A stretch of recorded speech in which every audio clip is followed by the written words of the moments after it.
table at events, oftentimes the first thing you see is an artist's table sign. It's eye-catching and draws people to come check out your stuff. I recently just started tabling, so I'm still very new and learning things.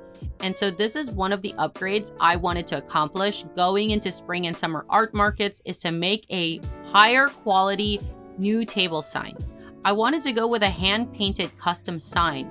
So I got some lightweight wood at a hardware store and we're gonna paint this. But before we start, let me show you guys what my first sign looked like last year.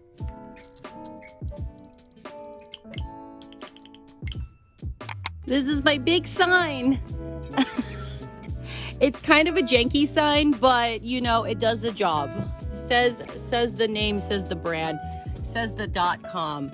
It does its purpose.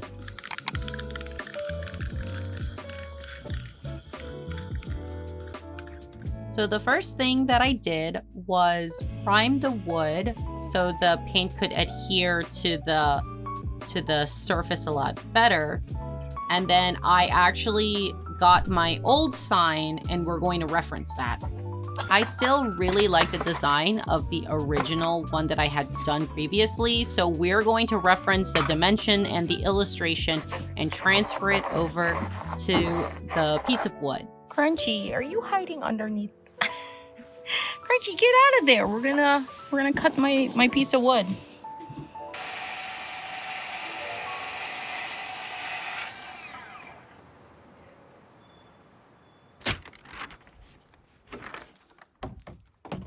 So how the heck do I translate a digital drawing to a traditional medium?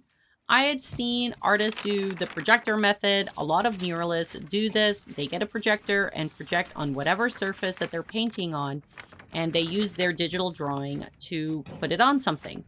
I don't have a projector, nor do I want to spend money for one. So I dug around on TikTok and I found a graphite paper solution. And graphite paper is known as a transfer paper. It's a very thin and it's coated with a layer of graphite. So you can sketch out your drawing on literally any surface and it will transfer. And I was really excited because this is so much cheaper than getting a projector.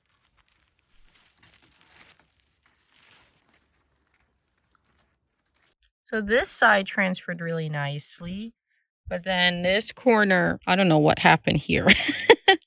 It didn't transfer the greatest, but that's okay. I just doodled something. But overall, the technique actually worked out really well. Okay, now on to the next step, which is to paint it.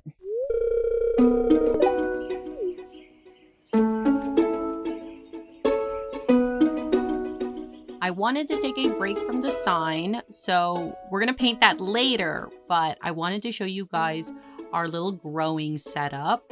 We have a little light that's pointing at the plants, and these are all our little seedlings. I thought it was pretty ingenious that we're kind of like using our fireplace as our little seedling corner. But yeah, we just need to put little plastic cases on them so it just, you know, makes it more humid in there. And Jason actually built a new little setup. So now the light isn't pointing at it. He actually built this really cool thing. So like the light is actually there on top. And so it's pointing at the plants. So it encourages growth because previously the light was over there and then the plants were just growing in all sorts of different directions. And that actually makes them really weak. And so it's much better for the light to be up above. We also got a humidifier to really just increase the humidity in the area. And we also have a little heater so all the plant babies get to stay warm. So the plants obviously are not going to live in our living room. We want them out in the garden and we don't have any proper garden boxes. So we're building out our dream garden boxes. And if you guys saw in the last vlog, we were kind of laying it out. Now we're actually like fully realizing it. And I'm just like so excited because it's looking really, really cool. And we stained it this like really dark, this dark stain. So this is our current garden plan. So we built and by we, I mean primarily Jason. We built this really big garden box. And so the plan is that this whole area is going to be cabbages and lettuces and broccolis because it's a lot shallower here and they don't need deep roots. And over here, we're going to have like 4 big tomatoes, and tomatoes need a lot of, room to grow. They have really, really deep roots. And then over here, we'll probably have like kales and more lettuces, more green stuff. And Jason has been talking about building another really big garden box that's like this high over here. And this whole row is going to be tomatoes.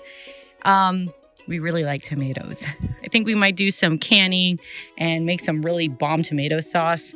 And here, I don't know what we talked about growing here. Oh, squash. This is going to be squash. And this little round area is going to be herbs. And we're hoping this is going to be a big patch of green beans. And hopefully it will trellis up. Hoping. Not sure if it'll do that, but wishful thinking.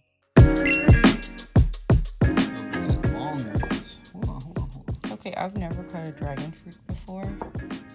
Cut a dragon fruit like a pro. Ooh, that's an ad. How to cut a dragon fruit like a pro. Basic cut, wedge cut, cubed cut. Okay. Cube cut. Like this.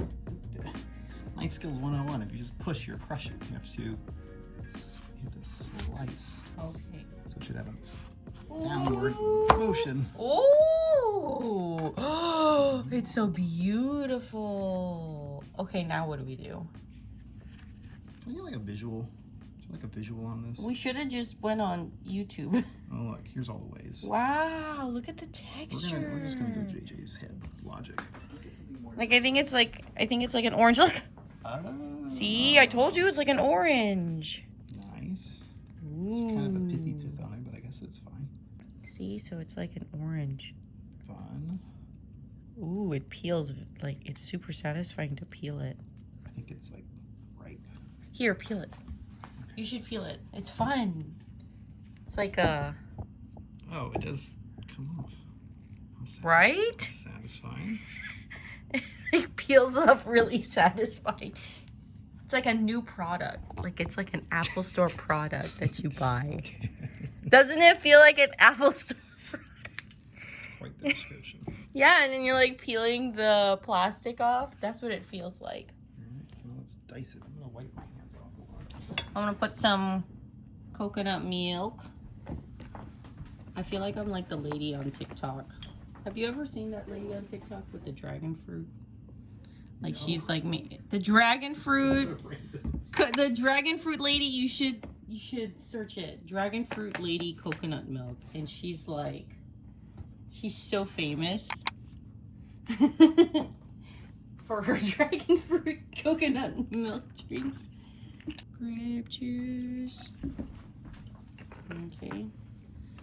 And then I'm gonna add some red dragon fruit chunks.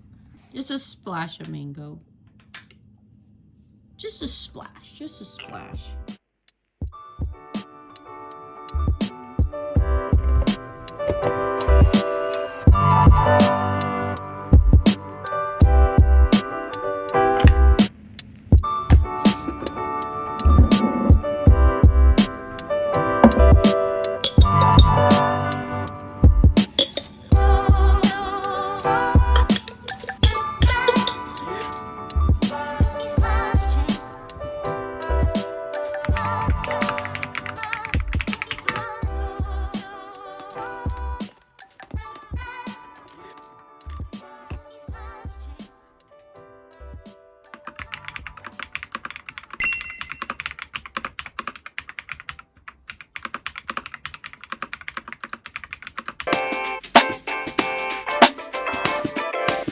So Crunchy, you get to decide between Squiggle Wiggle, this is Mommy's choice, or you can choose Jason's choice. Crunchy. Hi, baby. Okay, I'm gonna give you two choices. Do you want to choose? Hold on, Crunchy. Hey, sit. Good boy, stay. Do you want to choose this penne pasta? Here, this is the shape. This is the shape of the pasta. Ew, gross. This is Jason's pick. Ew, do you want to choose this? Or do you want to... Hold on, Crunchy, I haven't... No, you gotta stay, bub. So it's either this one or Squiggly Wigglies. Squiggly Wigglies, Crunchy, smell. Okay, this squiggly pasta is obviously the superior. Okay, Crunchy, smell. Yeah, okay, you get to choose this one or this one. Which one? Okay, go. No, Crunchy, that's the wrong option. Crunchy, you don't like the squiggly wiggly? Okay, well, I'm... That didn't go out the way that I thought it was. Crunchy, come back here.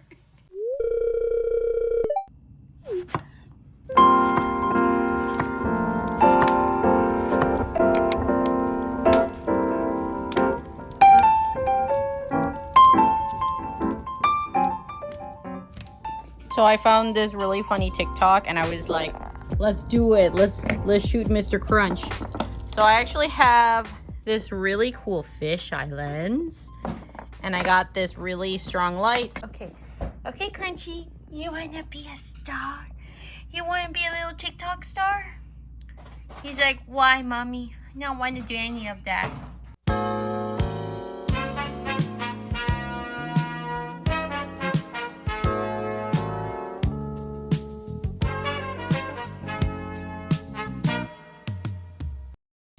Wait, I want to dip. Ooh. Okay, now what? Tap all the excess off. And then it goes into the egg wash. But now your fingers are covered in egg wash. Okay, now Wait, this. that edge didn't get it. Oh, okay. All edges. Okay, now what? Now into that pink one. Wait, oh my God, you're gonna break your fingers. There's tools for this. I'll just lick it off. It's not like I'm working with raw chicken. You're working with raw egg. Ooh. Look at that, bro. Whoa, I got... You're touching your lens. Oopsie.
Look at this correct pasta shape.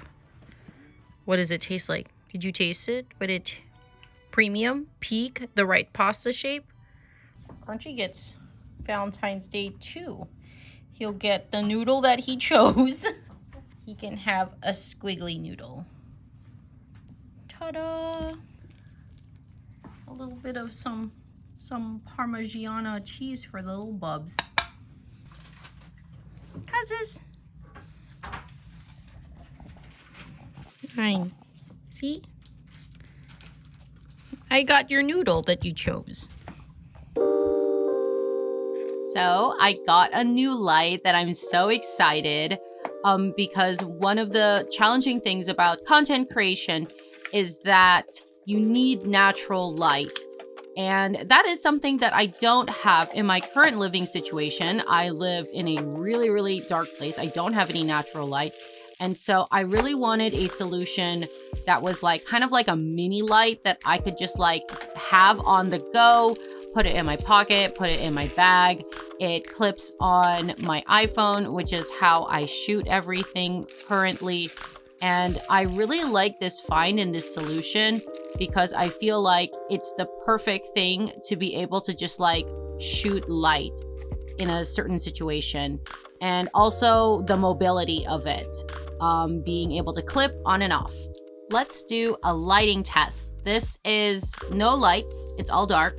And this is the room light, just over the head room light. And that's the new light. So it's filling in all the shadows. And the next light is a light that's coming from the right. And then the final light is a light that is coming from the left. And you can see that now it looks much more lit and brighter, and I'm so happy. So I went to Trader Joe's to get some groceries, but I also wanted to come here because I wanted to check out the signs, because Trader Joe's has these amazing hand-painted signs. And I recently found out that every Trader Joe's has their own custom painter, like sign painter, which is really cool. And I wanted to use it as a reference point for when I paint my PogPals sign, because they're so creamy and so saturated. Existential dread is creeping in. When I started painting, it looked horrible. The line art looked great, but when I started adding color, I wasn't happy with it. I built a makeshift easel, and I'm quickly realizing this is why I do everything digital. This is so out of my element. I have no idea what I'm doing. I don't even remember the last time I painted something. So, you know, we're gonna make it work. We are gonna make it work because my first Artist Alley is in a few days, so we've got no choice but to make it work.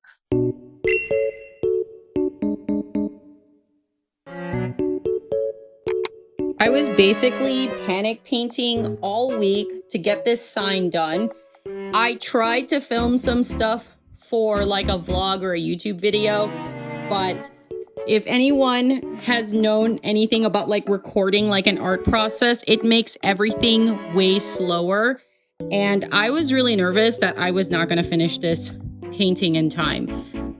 But this is going to be my table sign for art markets. And it actually, to my surprise, I think it turned out pretty good. It's big, it's vibrant. It's like, it's got some scale to it. And you can see some imperfections. I don't want to look at it. If I stare at it too long, I start seeing problems with it. But overall, I'm really happy with how it turned out. Okay, but y'all, let's check out the sign. It looks so vibrant. I'm so happy. This is my table. Check it out. There needs to be more elevation, but your girl worked with what she got. So we got the stickers, got the bandanas. Look, my composition notebooks. That's a reusable sticker book. And then I got some surprises, and I have tons of art prints. Nothing says I'm prepared like making little tiny signs with markers. I just made a bunch of random signs for the table because why not more signs? I mean, I think it might look a little excessive, but I like the little signs.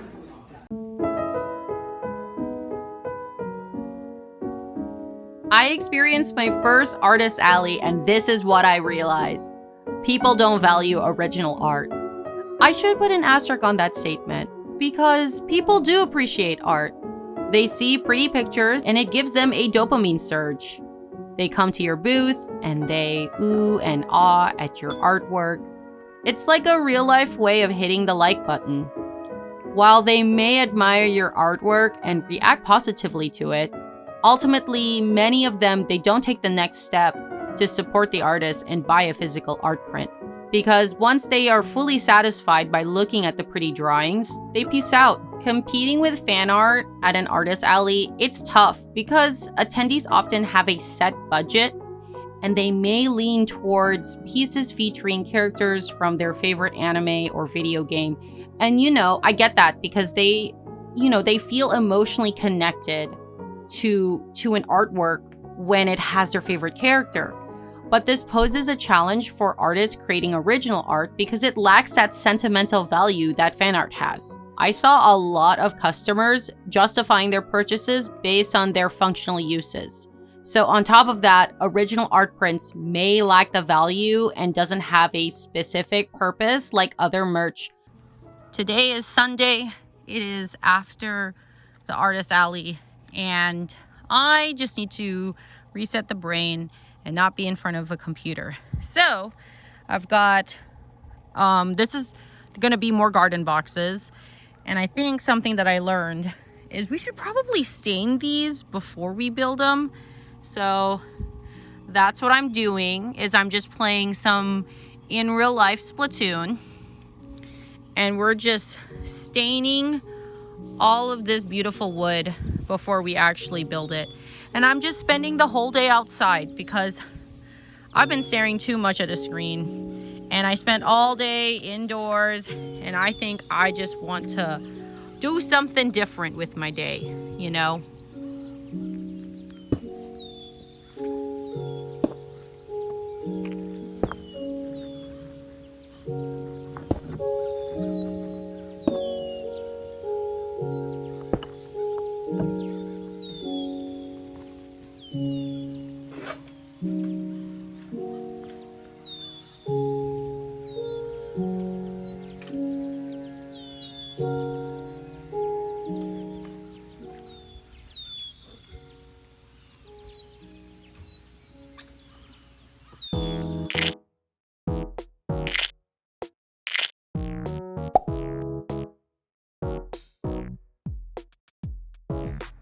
So this is where the lettuce babies, this is where they're gonna live. They're actually gonna live over here, but this is gonna be their new apartment complex.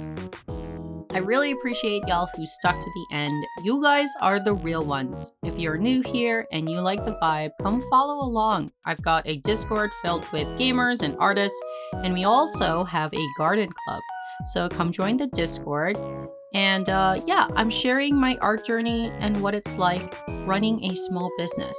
And I'll catch you guys in the next one. Until then, bye.